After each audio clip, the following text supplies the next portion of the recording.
Good evening, ladies and gentlemen. This is Don. I already did a Matt Pat's theory on the whole Smash Brothers series. Now let's see what this guy says. Here's the theory. This is Noggin, the so... Super Smash Brothers franchise is about living with autism. Wait. Let me turn it up a little bit. There's some construction work going on. Let me put the Jedi hood up.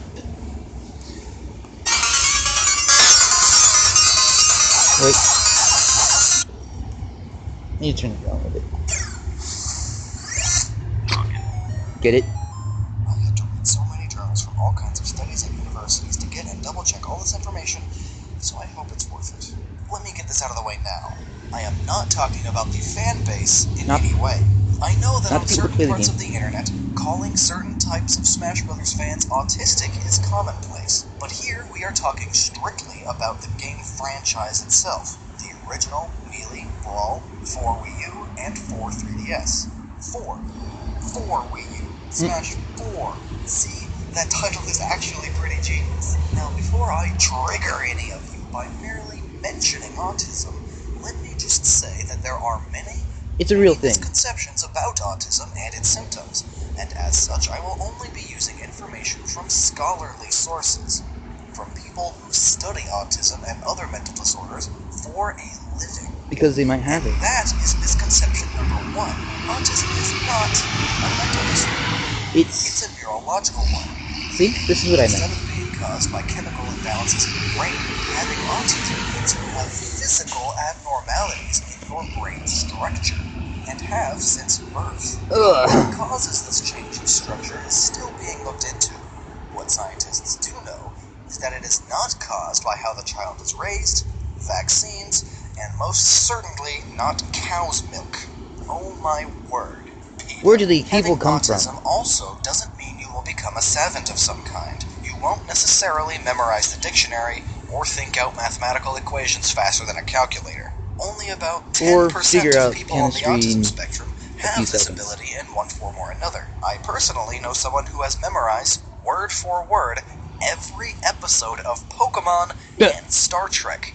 Not as useful as memorizing the dictionary, but or pretty figuring cool out all the mechanics of the games, but still. Another misconception is that all autistic people are socially and empathetically inept. This too only affects a portion of people with autism. I mean, I have some issues, but still. There are plethoras upon plethoras of symptoms that autistic people can show, from physically not being almost like a chop and choose your own mental problem, to being over-empathetical, from being able to memorize multiple languages, to physically not being able to understand sarcasm or idioms. But no single person with autism can have all of the autistic symptoms, though some have more than others, and can have them to various degrees. This is one reason why autism is diagnosed in a spectrum, consisting of 5 disorders: autism, Asperger's syndrome, childhood disintegrative disorder, Rett syndrome, and pervasive developmental disorder not otherwise specified, or other. Now with all this in mind, let's move on. So it is somewhat common knowledge that Smash Brothers is completely a non-canon game. It doesn't have any... It has nothing to do with the actual lore of the games, yeah.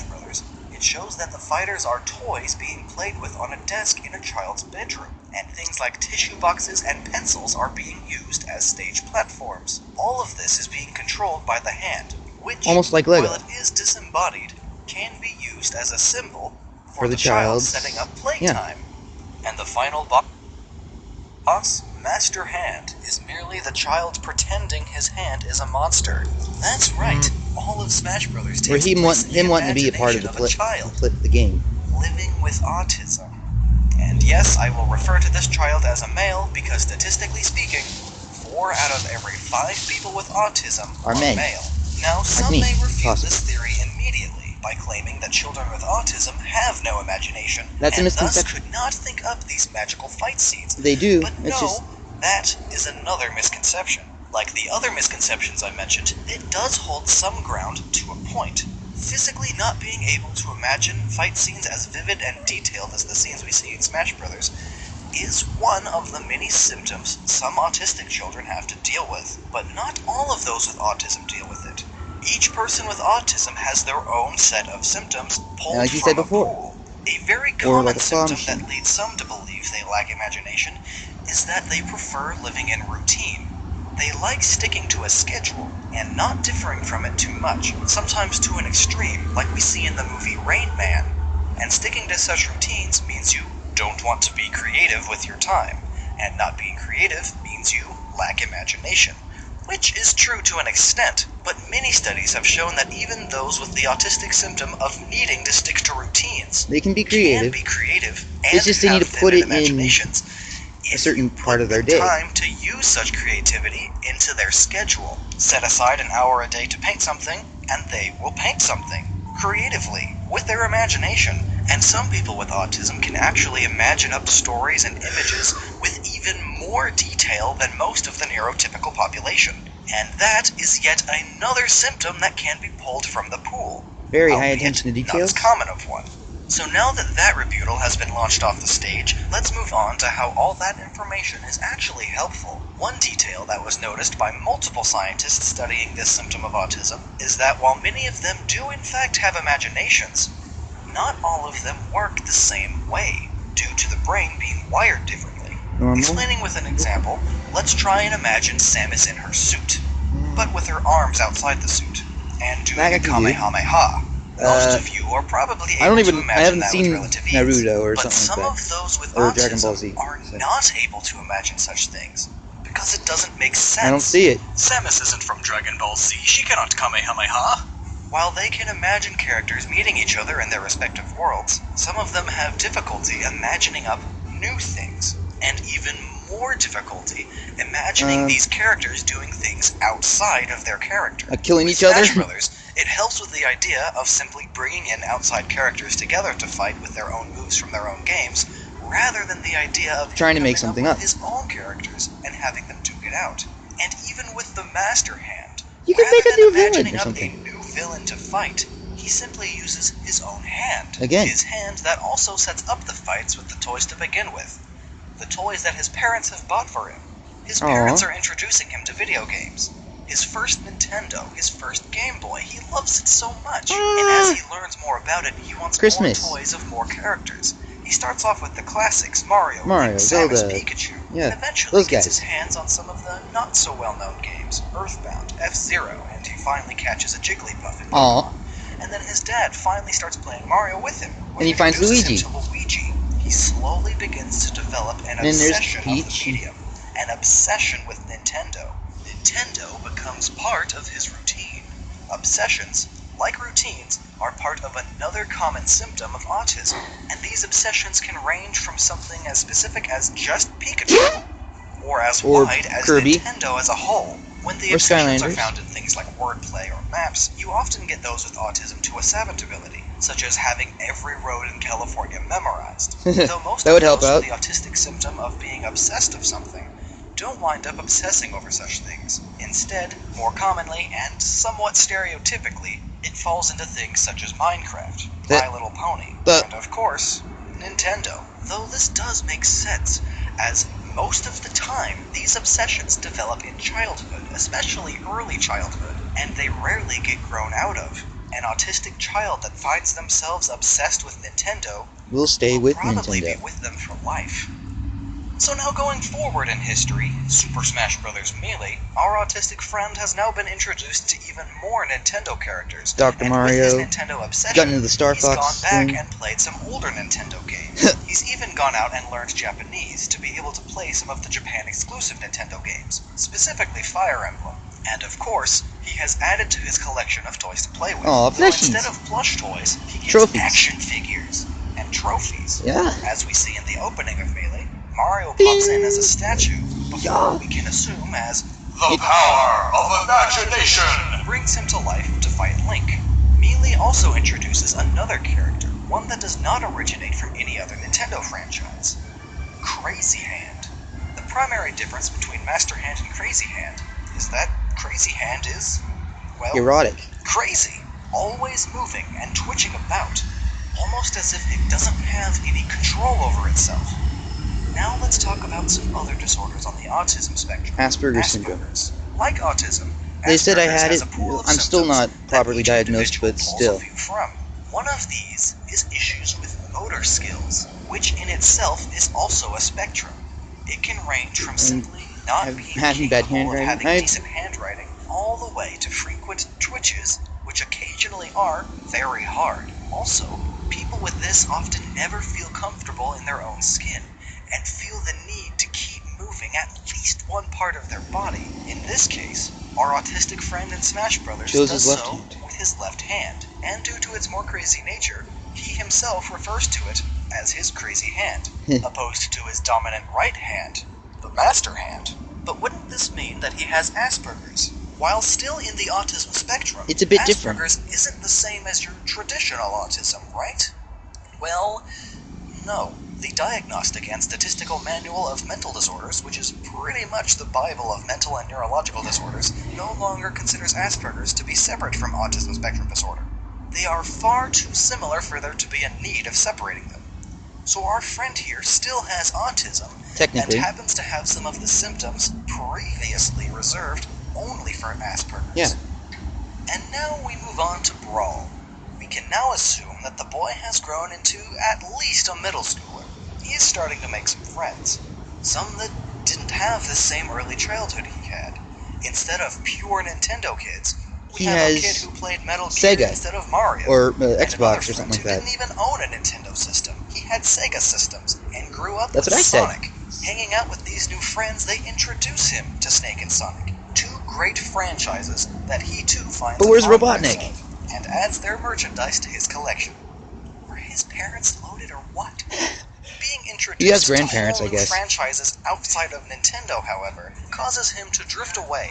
Just a little bit, though. This causes him to forget some of the lesser-known guys, characters, such as Roy, Pichu, Dr. Mario. And there are so many legendary Pokemon by now that they don't really matter anymore, so he forgets about Mewtwo, favoring Lucario now instead. Oh, look at that fur. The furry. Which, as not offensive as I can say this, does also help this theory. Now, I'm not saying all, but that should be very clear by now. As varied as the effects of autism on an individual can be, it should be clear by now that I am not talking in absolutes in any way, shape, or form. But it's a claw machine. A good number of furries are autistic, even if only lightly. Scientists are still unsure of the exacts when it comes to how autism affects sexuality, but they do know that it has an effect. Effects such as starting to feel sexual feelings far below the normal age. What? Anakin Skywalker had it. Later than the normal age. Okay. Some even never at all. Where things really do get interesting is that those with autism are much more likely to develop fetishes, which include, but are not at all limited to, feet. A furry fetish. Ugh. And I'll be giving furries their own video at some point in the future. So in this case, it would make sense to favor Lucario, who is easily the furriest Pokemon of them all. And while we're on the topic of sexuality, this could also explain some key points about the characters that he gets the merchandise of. In the original Smash Brothers, there's nothing sexual Samus, about it. Though she is just in her suit. And in Melee, you have Peach and Zelda. Nothing much. In Brawl, you get Samus in a skin-tight bodysuit. Now in Smash 4, there are tons and tons of more women. Even Wii Fit Trainer. What's she doing here? It's the yoga pants, isn't it? And the skin-tight Zero Suit Samus is now bustier and in heels. Plus has some, revealing variants. But that's not all. Shulk here also has a scantily clad option, and various butts and crotch bulges are much more prominent in Smash 4 as well. And this too benefits the theory. A study by INSAR found that compared to a large control group of those without autism, those with autism are much more likely to be sexually diverse, meaning our friend here is much more likely to be homosexual, bisexual, or asexual. And considering all the sexy things imagined by him in Smash 4 on both genders, it is safe to say he is a bit bisexual. Our little pal is growing up and getting more and more in tune with his sexuality. Now, getting into the Subspace Emissary, the plot, the story mode of Brawl, really introduces some deep and troubling elements to this whole thing. First of all of the characters are mute. They never speak. This too is a higher level symptom of autism, as autism is primarily an issue with social behavior. And as revealed near the end, we see Master Hand being controlled by Taboo. Puppeteered. Like a puppet. Yeah. And Master Hand, who is the breaks kid free from it and doesn't like it, but for now, while being puppeted, has no choice but to conform. This taboo is bullying personified. And I don't just mean the school bullies picking on the autistic kid for having social problems and being a Nintendo fanboy. I also mean some of the people who are trying to help, who try to help by trying to conform him into society's rules and expectations. Stop being so different. I collaborated with my fiancée on the research for this video, as she works with understands it? both childhood Okay. education and autism better than I do. Because she While might we were have it. discussing our research and sharing links, I brought up autismspeaks.org, and she said, immediately said, "Don't go there. They don't really help or know what they're talking about." Curious about this, I did some research and found out why. As it turns out, Autism Speaks, which is a charity organization meant to help autistic people live their lives, does so under the ideology that people who have autism are completely wrong and messed up. They treat autism as an epidemic, and even say so in their speeches, which many critics say are downright offensive, and as trying to make those with autism sound inhuman. This is exactly the kind of bullying Taboo is doing. Autism Speaks and similar organizations, which start out with good intentions, try to help by puppeting autistic people into quote-unquote Normality? normal people, all without considering what actual autistic people say or think, because, being autistic, they have no idea that they have things wrong with them. They see autism as something drastically wrong, as having no place in society. They It has sort of see a place, autism but not. as But I don't know where to put it. taboo. Oh, the chills. And it doesn't stop there. In Smash 4, when Master Hand gets defeated while Crazy Hand is still up, This is control of Master it. The Core final straw. appears from the hand, starting out as If a you- giant of darkness, followed by a shadowy beast. He's too then big a for him. He mass doesn't know of how to deal shadowy with it. blades, and then a large, It dark, hurts him. shadowy mess of yourself. And then he finally figures out it's the Let problem. me tell you about He has just one more himself. common symptom of autism. Amplified emotions. Oh. Anything that can cause someone to be upset would likely cause someone with autism to become even more upset. Keep that in mind as we talk about this final point. The first form of this final boss is the Master giant. perhaps an extension of Taboo, as they are both large and of humanoid form. This is even This one looks more like a giant bullying robot thing. personified from those who And it are also bigger just doesn't and seem better comfortable with than you. itself. Parents, teachers, bosses, people in control, and that can rock his world. Literally. The next form is a ambiguous wolf-scorpion hybrid with a bear trap for a mouth. You did say they can be creative. This mix-up of a monster doesn't really fit into any one animal category, and it's pretty terrifying. And That's the that idea. The fear is of exactly what it symbolizes. something or other. This is the boy's fear of not fitting in, being different and strange. Many people, even those without autism, feel this from time to time. So now amplify that feeling.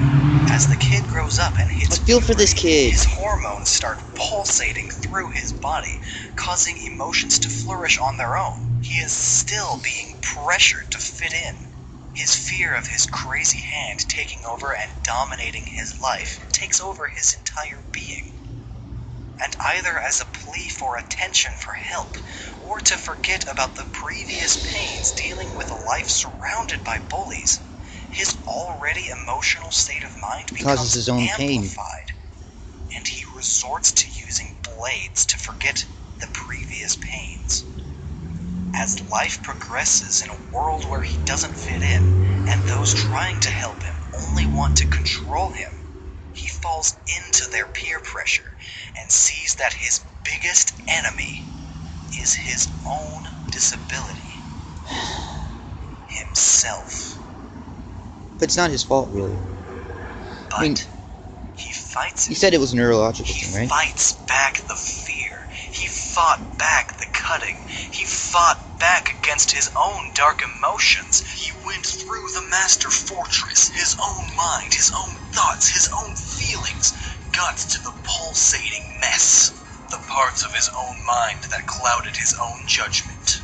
He got to the core of the problem and smashed it away, using what he loves most, Nintendo. He found friends that he could fit in with, fellow Nintendo fans, and even video those gamers who gamers, didn't grow up strictly on Nintendo. And even though some friends leave, there are always others that will pop up, defend, and support him, cheering him on to smash away the darkness. Life can be good, even if you are neurologically diverse, and that is what